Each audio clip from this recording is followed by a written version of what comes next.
Hey there, welcome to the Bronx Buzz. This is BronxNet's program where we talk to reporters and writers and editors and people who are putting stuff out. And in our first segment, you're going to be surprised at who the reporter is. But in our second segment, we're going to talk to a Bronx artist who is doing some wild and crazy stuff. So stay tuned for that. But right now, she is the deputy director of the Cortlandt Park Alliance. She's my buddy for a long time. It is Christina Taylor. Always nice to see you, Christina. Wonderful to see you too. How is our beautiful park doing? It's doing great. It is beautiful. The sun's been out and things are just blooming like crazy. And that's both the good news and the bad news, and actually Yes. why we're talking about it. So now I'm learning about this. We should mention, of course, that I am on the board of the Van Cortlandt Park Alliance, so I'm very prejudiced about our park and the people who work on it. This water chestnut thing happens every summer. It's like if it's summer, it's water chestnuts in the former Van Cortlandt Lake, now Hester and Piero's Mill Pond. What is a water chestnut, and why are we talking about this? Yeah, I guess it has become one of our signs that summer is around the corner. So for about the last 8 or so years, we've had every late May, a plant pop up in the pond called water chestnut. So water chestnut is an aquatic invasive plant that grows up and actually grows onto the surface of the pond, and it can actually form a very dense, thick matting that almost looks like you could walk onto it, but you can't. So water chestnut. So don't even Don't try try. it. Don't Even try if you it. try, you don't make it very far.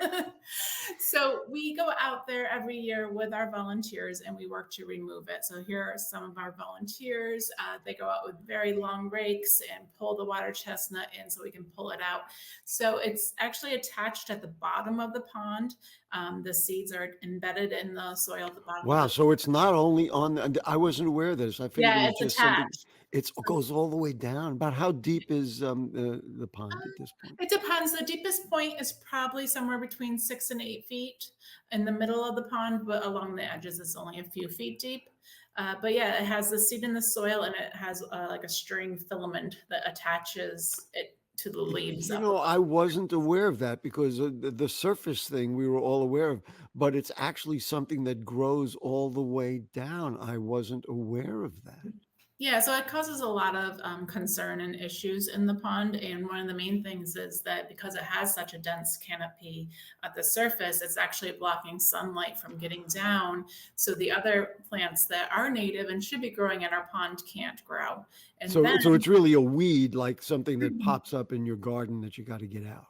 exactly, you got to get out or it's too late, kind Right. of thing. Yeah. Now, is there machinery that could do this without having? I mean, it's There lovely to have our is. great volunteers, but let's talk about that. And then what is it? Just really out of bounds? It's not Yeah, possible so for there us. are harvesters that you can use in certain areas. The upper section of the pond where a harvester couldn't get to because of a low bridge, we would still have to do. But fingers crossed, we were hoping it would happen in time for this year, but it didn't. But fingers crossed for next year, we will have a harvester. So this is all connected to the Daylighting of Tippett's Brook project. So the first phase of the project is to remove a lot of the non-native invasive Native, yes. um, in the pond and around the perimeter is the first phase of the daylighting project. But unfortunately, they couldn't get the contracts in time to bring a harvester out this year. So we're hoping that next year we'll have a harvester, which will make a huge impact. And we're supposed to have it for 2 years. So after the 2 years of the harvester, I can't promise we won't have any water chestnut, but we're hoping it will be greatly decreased after that. Are there?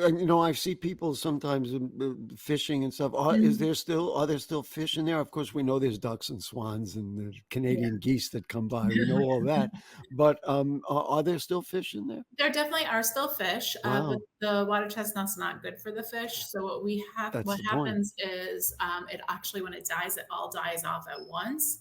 And when it does that, it causes the dissolved oxygen in the water, that level to plummet. And when that happens, we have had fish kills in the past. So we've had a lot of fish die when that happens. So it's not great for the fish population at all, which is another reason we want to get rid of it. I want to ask you about something that you said, which was very interesting to me.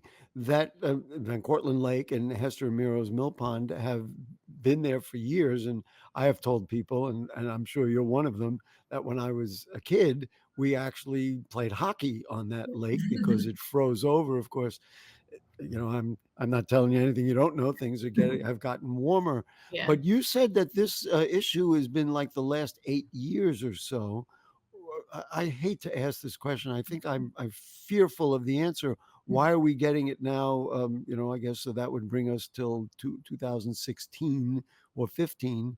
Why are Yeah. we getting it now that we didn't get it in 2008 and 1992 and all the years when I was there when I was a kid? Yeah.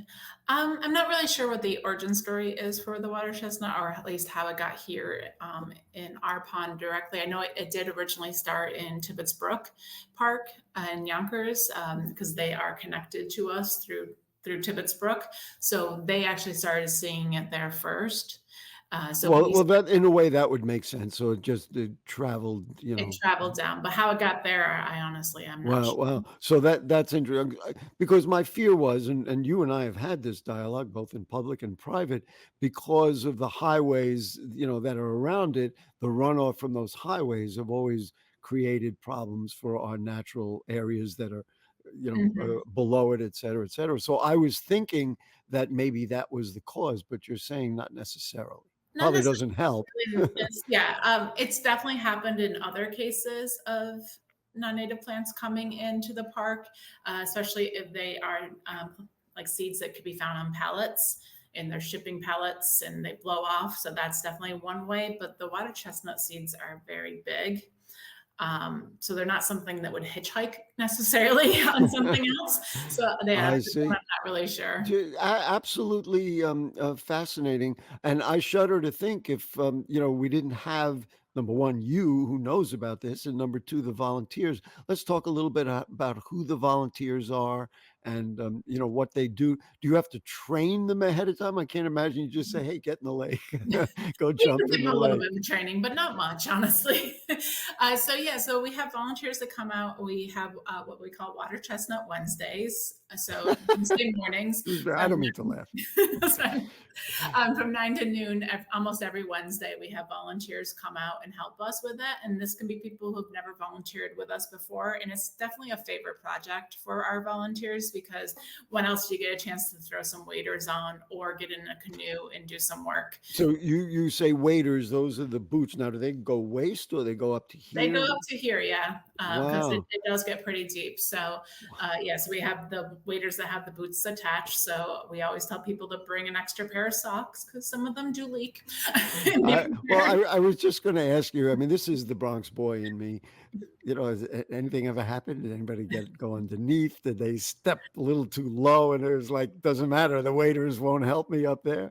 Yeah, Or it it's has happened.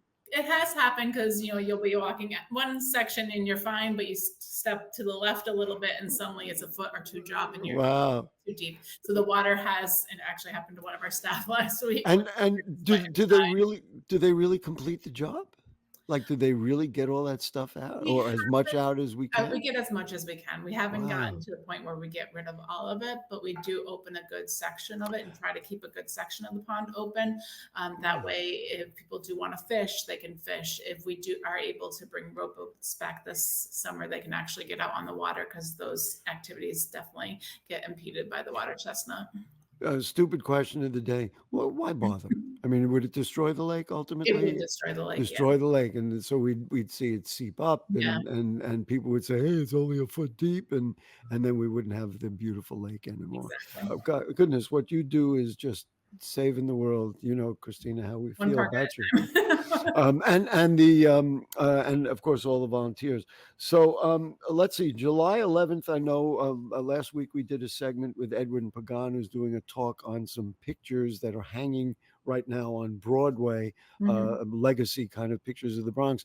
But the Van Cortlandt Park Alliance has some other fun stuff going on. Yeah. So this summer we're bringing back our movie series. Oh, the movie series. Oh, Yes, yeah. Was that not what you're talking about? that's exactly what I was talking about. So yeah, so the movie series are I coming was back. playing along. Okay. Go So ahead. I'm you can sorry. pick up. This year's theme is Enchanted Forest.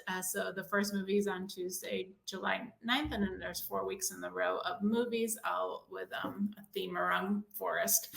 And we try to make it fun in addition to the movie. So show up early. We'll have a DJ playing music from the year the movie was released. And this year, excited to be working with WFUV, and we'll have a guest Oh, DJ that's great. Oh, that's very the cool. station each year, or each week, and then we also will have crafts. So we'll have a craft project for the kids to do that's related to the movie also. So come a little early for some fun, and then movies will start around 8 p.m. Once it gets dark enough. Well, it's got to be dark enough. Yeah. Listen, party in the park. I got to tell you this: when I saw that the Wizard of Oz was going to be It's one of shown, I thought, people who are old as we are, they'll remember that it used to be shown Christmas time once a year, and everybody would gather around. But now, I mean, it's a classic movie. Many of us, most of us adults, certainly have seen it. Mhm. But to bring the kids out, I'm wondering if, like the Star Wars, it'll be one of those nights that people get dressed up. They were dressed up at the That Wicked would be Witch. really They fun. could. Maybe we'll Well, now encourage I've given that. you an idea. So that's excellent. And just since we have you, Yeah. how are things going? We're still fighting for funding for our parks. I mean, is So that yes, still we out are there? still fighting. We're waiting to hear what the final budget for this year is going to be. But right now, the mayor is proposing a $55 million budget cut for parks, which parks cannot sustain. Oh my They've goodness, been cut for the last several years. you can't even listen. I'm a champion of our parks. You can't even imagine not having. Imagine the beautiful parade grounds and not having it as gorgeous as it is. And listen, we all won a nice victory. We were really enjoying the cricket that's being played on Long Island. Yeah. Did you look at that? Could you imagine that thing in the park? And the traffic on the Van Wyck was backed up I forever, the mean, Long Island Expressway. we wouldn't have been able to do our movies, that's for sure. Oh, movies! The My Philharmonic goodness, movies, that would be the the easiest local thing. teams. Yeah.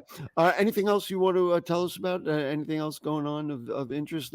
Maybe since I have you, the daylighting is moving forward at a The snail's The Oh, yeah, definitely, it's moving forward. I mean, just last week, we got some good news that, the city officially owns the CSX property now. Yes. So that took a long time, but we're The here, we got it, Right. so, that's And the other thing was the MTA news that they are gonna work with you to figure out how to maneuver around their facility. All right, listen, we gotta go. yeah. My buddy, one of the best people in the Bronx, one of the most important people in the Bronx, we've got to have this stuff cleaned up, otherwise we don't have a park, and we don't have a park if we don't have Christina Taylor, Deputy Yeah, Director of the Cortlandt Park Alliance. it's good to talk to you. Thank you so much for your Always great. Thank you. We will take a short break, and we're going to talk to another person who is one of a kind. So don't go away.